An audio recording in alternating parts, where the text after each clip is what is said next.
to Wisconsin. Randy's on the line. Welcome, Randy. Hello. Hi there. What's on your mind? Well, I'm just wondering how much money they're going to put in the new bill here for extra security for all the congressmen and senators and presidents if they get this passed, because don't you think there'll be an American revolt against them?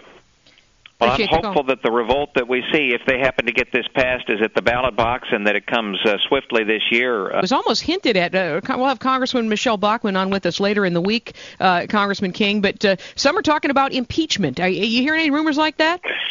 Well, I'm hearing a little bit of that, but most of that's coming from some of the websites out there. Not really talking here about it so much because the reality of it is that we can't move anything in this Congress. Nancy Pelosi has a 40-vote advantage. Harry Reid has a 19-vote advantage.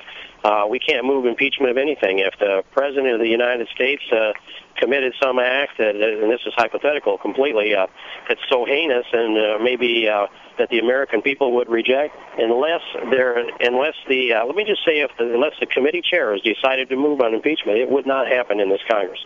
They want to have this vote on the Sabbath, and so this, to me, would be profaning the Sabbath, forcing pro-life Democrats to vote to have Americans violate their moral conscience by having to pay for other people's abortions.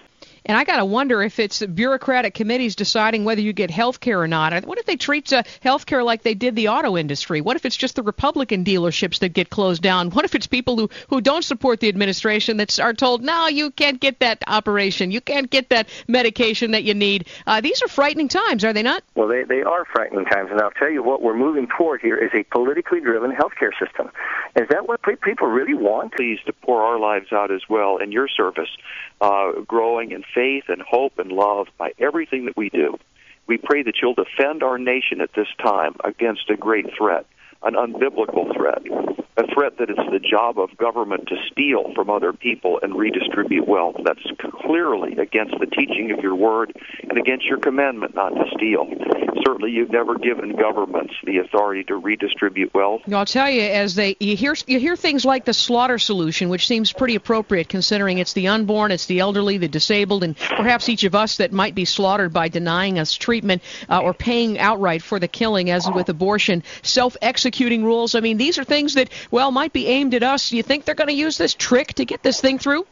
That seems to be more and more likely as the hours unfold. 7-762-8762. I also recommend the district numbers, the fax numbers. Call everything. Do everything. And if you can hop in a van or a bus or a car to go to Washington to go lobby your representative directly, do what my friend Monica Boyer, our volunteer coordinator at Faith to Action, says. I can't do it. My 14-year-old son won't let us stay home on this. He knows all about it and is willing to go and to be a voice for the voiceless. Let's go next to Minnesota.